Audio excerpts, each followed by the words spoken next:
When was the first time you heard about or met Malik Rahim? I met Malik after I joined the party, which was still in 1970. That was before the first shootout. I met him right on the street, a few blocks down where his mother, well, not even the block his mother lived, a block before his mother's house. And he said, "Oh, you the new sister." I'm like, "Yeah." I had a bunch of papers. Well, I'm from this side of the river, so of course I would come on this side. My mother still lived over here. Do you remember meeting Verilyn as well? Well, Verlyn, I don't remember Verlyn. She's younger than I am, but I know her mother very well because we went to the same church, we sang in the same choir. And you also know Miss Tina on LaBeouf Street, right? Yeah, I know Tina from school. I've seen her just walking by. I don't really know her. I have had some conversations with her. She had a sister that worked City Hall, so I've had some contact with her, passing out food to the homeless. Did you know Twin back in the day or any other brothers of Malik? Twin? Who you call it twin? The twins. Joe's brother? The tall one. I He just told me his name was Twin. ain't not no twin. Well, I know them through Joe. I met Joe in 1970. He came over to the headquarters office when we was on Russia Blade, uptown. Him and another brother. And they had some funds that they had for the party. And another comrade brother told me to go over there and get the money. Yeah, it was in like a double house. But that was our office. So I went over there to get the money. That's how I met Joe. So now let's talk about the shootout that you were involved in. That was not in Malik Rahim's mother's house. It was somewhere else. None of the shootouts was in his mother's house. They were across the river in the Desire Project. Malik was in the shootout on Pioneer Street, and I helped reopen that office. But then we moved to Desire Parkway. That was the second shootout, Thanksgiving Day. What do you 26, 1970. What do you think about the term blackenizing hoes? Like, Blackenizing, yeah, the invaders from Memphis, they were talking about how they were trying to bring prostitution and the abuses in prostitution, and especially the drug selling and prostitutes like selling drugs. They were saying that they were like blackenizing them, so they were like giving them the idea about, you know, empowerment, feminine empowerment. When you became a blackenizing hoes. Yeah. I'm not familiar with the term. This is the first time I've ever heard that. Okay, but anyway, well, you understand what I mean, like. Well, there's no power in a black woman calling herself a hoe or being a hoe. That's like saying prostitute or something. Right. No, so, I'm not with that. But did you see that there was a change in the way women were leaving that profession to become Panthers or become empowered? I don't know. Well, leaving what? Leaving the profession, the oldest profession of prostitution. Like, I don't know any women in the party here, particularly, that were hoes or prostitutes. And I've spent some time in the Oakland chapter, and I don't know any women there that were considered prostitutes. Were you ever in prison? Oh, yeah. Well, yeah, parish prison. I did 11 months and 3 weeks. I did the 3 weeks in Baton Rouge jail. And the 11 months I did here in Orleans Parish. Now, I've heard that Jefferson Parish is a more affluent place of life. Is that true? Affluent? Or is it more where rich white people live? It's an old community. What I can tell you is that if you're in Orleans Parish, don't go to jail in Jefferson Parish, because the two parishes really don't work together. You here, stay here. Don't go up there talking about you done did something. Do you remember any kind of trauma from stories about the KKK or like Angela Davis's witnessing of the church bombing? Like, do you remember instances in your childhood where you were really afraid to be black? No. I remember one time riding on the buses here, the streetcar here, and they used to have this wooden plaque on the back of the seats. So when you got on the bus, the white folks sat to the front, and if you were going to sit to the front, you had to make sure that wooden plaque was in front of you and not behind you. I got on a bus one time and I plopped down in front of my grandmother and said, "Oh no, move that." I had to move it because that's the way it was. Can you tell me more about the Desire Project or what was going on there? The Desire Project, the party moved to the Desire Project from St. Thomas Project, and we did a great work in the Desire Project. We had the free breakfast program, and the communities rallied around us. Really saved our lives in the shootouts, especially in the second shootout when the police, the pigs, which we called them then, and we still call them now. Yes, we do. Drove a tank up into the office, right to the wall. Boom. And the people said, "We're not going to let y'all kill them." They had to leave. Yeah. Now, do you think that the experiences of a lot of the veteran Black Panthers came from, of course, their experiences in Vietnam or World War One? Well, I guess no. Sorry. Do you think that the experiences of veterans in the Panther Party helped a lot in how they dealt with police and authority? Well, they gave us some knowledge that those that hadn't been in the military did not have. And, they shared the knowledge. So the sandbags, for example, that they used to line the houses with, which were bulletproof, kind of, would you say that there was... sorry, I lost my train of thought. Can you describe when the tank was coming into the Desire Project, were there people blocking it or trying to make human shields? I don't know when the tank actually came into the project because we had a responsibility. We had to do the breakfast program. Then we had to go to Canal Street or downtown, other areas of the city, and sell the Black Panther newspaper. So I was in what we call the field. But when I came in, the tank was already there, pulled up against the wall, and the people no one were was out hurt. in mass. No, we didn't get hurt. So now let's talk about the Black Panther newspaper. Emory Douglas was the kind of pioneer and, let's say, somewhat like Andy Warhol of the movement. Would you say that a lot of your political ideologies were affected or came from the newspaper? Well, the newspaper played its part in bringing information about what really was happening, and everybody that was in Los Angeles worked, not Los Angeles, in California, worked the newspapers. So the newspapers really was a form of information for Black people to know what was going on in different areas with the party and with the police.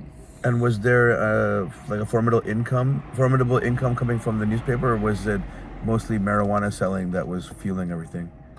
I don't know anything about marijuana selling. Okay. I really don't know how the party got their money except through, we shook hands, we took donations, and we did sell the newspapers. So, but that wasn't my area. Are you familiar with the book of Chairman Mao?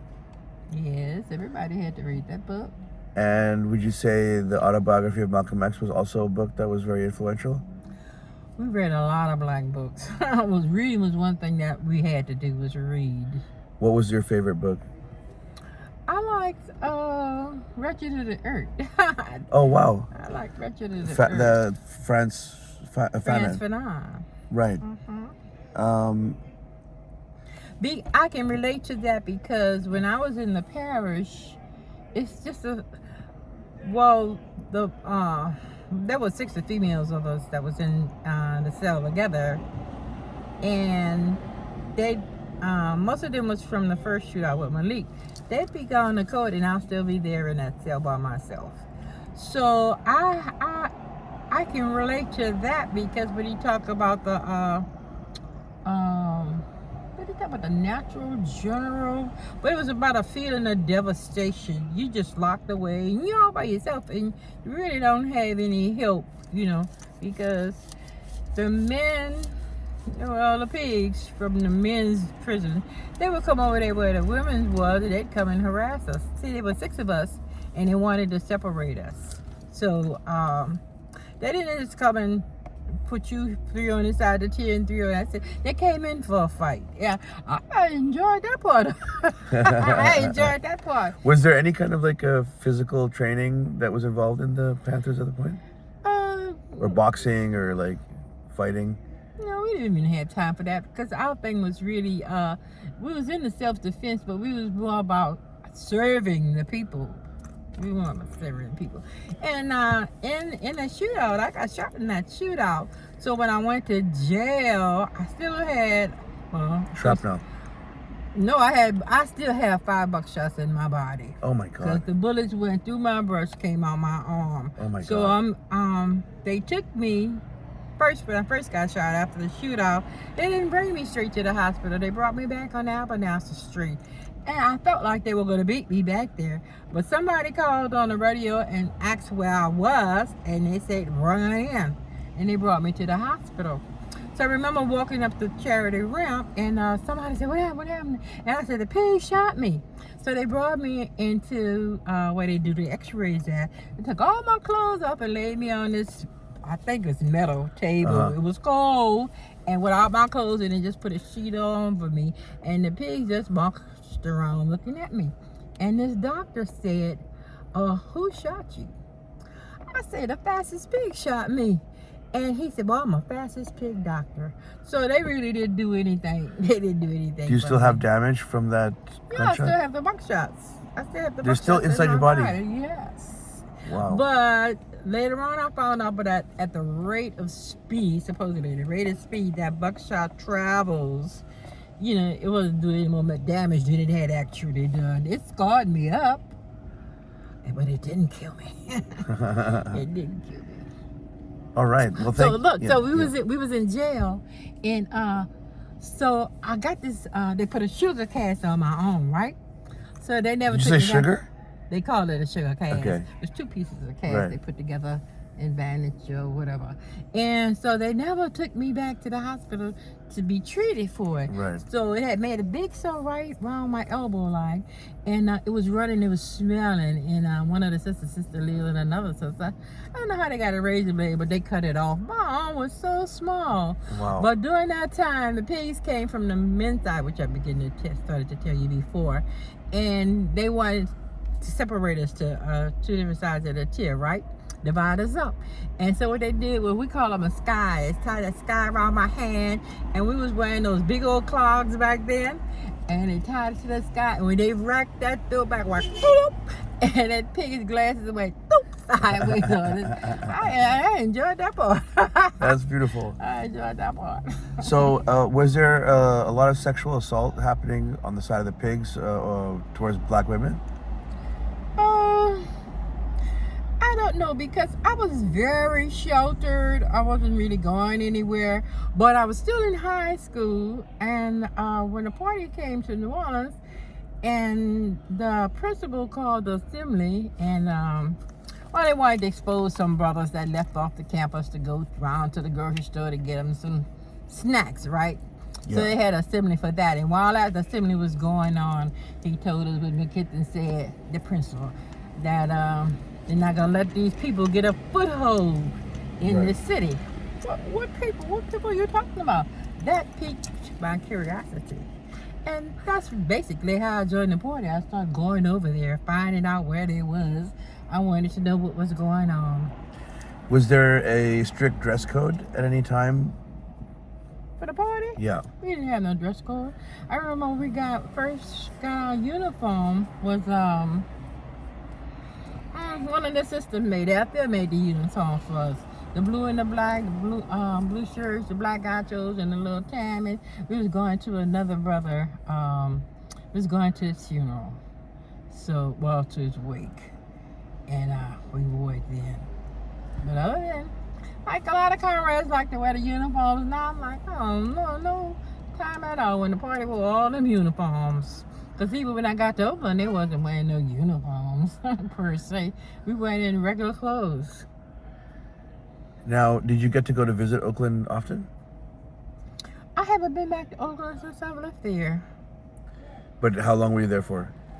Oh, I was there at least a year. And what year was that? I came home in 73, so I must have went in 72, 70, I went to jail. So you went to for a jail year. in Oakland? No, I went to jail here. Okay, right. So I was in jail here for about a year. And then I got out a while, and then I went to Oakland on a long march. Okay. He was registered Bobby Seale to run for mayor of Oakland. Did you ever sorry, wait, I lost my train of thought.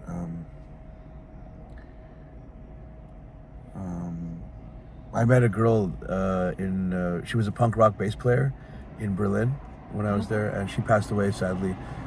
But she told me that she was fed by the Black Panther Party in Oakland and for many years. She may have been, because the Black Panther Party had a lot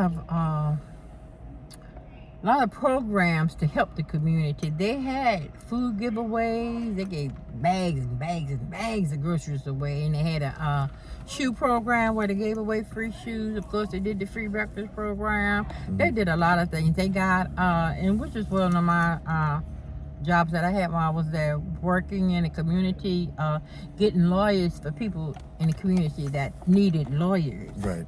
So yeah, they did a lot of good work, and I don't doubt that they fed her. Do you think that you would vote for Michelle, the new lawyer for the Black Panthers? Like, she was campaign manager for someone earlier, but we're thinking me, Verlyn, and Shantae want to become her campaign managers and have a run. Did you get to meet her at the Red Beans and Rice? Michelle? Yeah. What's her last name? I'm good with faces. I don't be up on names. She was kind of actually, this is enough. She's a lawyer? Yeah, she's a lawyer. Yeah. Mm-hmm. This is enough for now. I'm going to go help Pops over there, but I want to get him to play drums inside the. You should come and sing, by the way. Mm-mm. Okay. Thank you very much, and God bless you. Thank you.